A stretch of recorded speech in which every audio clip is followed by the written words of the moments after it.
బంగారు నాణెం. సీతారాముడిపేటలో ఉండే బంగారాజుకి యుక్త వయసు వచ్చింది. అతడి మిత్రులందరూ తమకు చేతనైన పనులు చేస్తూ జీవితంలో స్థిరపడ్డారు. బంగారాజుకి మాత్రం పని మీద అంత శ్రద్ధ ఉండేది కాదు. అతడి స్నేహితుల్లో కొందరికి పెళ్ళయింది. తనకు పెళ్లి చేయమని తండ్రి ముత్యాల రాజును అడిగాడు బంగారాజు. నీ కాళ్ళ మీద నువ్వు నిలబడితే పెళ్లి చేస్తానన్నాడు అతని తండ్రి. ఒక పని చేయి, ఓ బంగారు నాణ్యం తెచ్చి నా చేతిలో పెట్టు, ఆ తర్వాత నీ పెళ్లి గురించి ఆలోచిస్తాను అని చెప్పాడు తండ్రి. అంతేనా అనుకుంటూ వెళ్ళాడు బంగారాజు.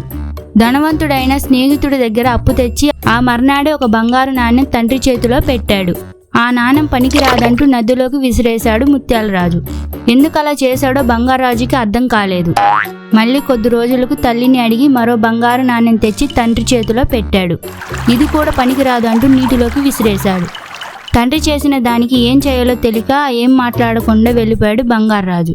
కొద్ది రోజుల తర్వాత మళ్ళీ ఒక రోజు బంగారు నాణ్యం తెచ్చి తండ్రి చేతిలో పెట్టాడు బంగారాజు. ఆ నాణ్యాన్ని చేతిలోకి తీసుకున్న ముత్యాలరాజు దాన్ని అటు ఇటు తిప్పుతూ చూసి చివరికి నీటిలోకి విసిరేద్దామని చెయ్యి పైకి ఎత్తాడు. వెంటనే బంగారాజు తండ్రి చేయి పట్టుకొని, ఆగండి, విసరకండి, నేను 10 రోజుల పాటు ఎంతో కష్టపడి సంపాదించిన డబ్బుతో కొన్న నాణ్యం అది. ముత్యాలరాజు నవ్వుతూ, ఈ మాట కోసమే నేను ఎదురు చూస్తున్నాను. ఇంతకుముందు నీళ్ళలోకి విసిరిన నాణ్యాలు నువ్వు సంపాదించినవి కాదు, కాబట్టి వాటిని పారేసిన నీకేమీ బాధ అనిపించలేదు. ఇప్పుడు నీకు కష్టం అంటే ఏంటో తెలిసింది, డబ్బు విలువ అర్థమైంది. ఇకపైన నీ కాళ్ళ మీద నువ్వు నిలబడగలవు, భార్యాపిల్లల్ని పోషించగలవు. ఇప్పుడు నీకు పెళ్లి చేస్తాను అని చెప్పాడు.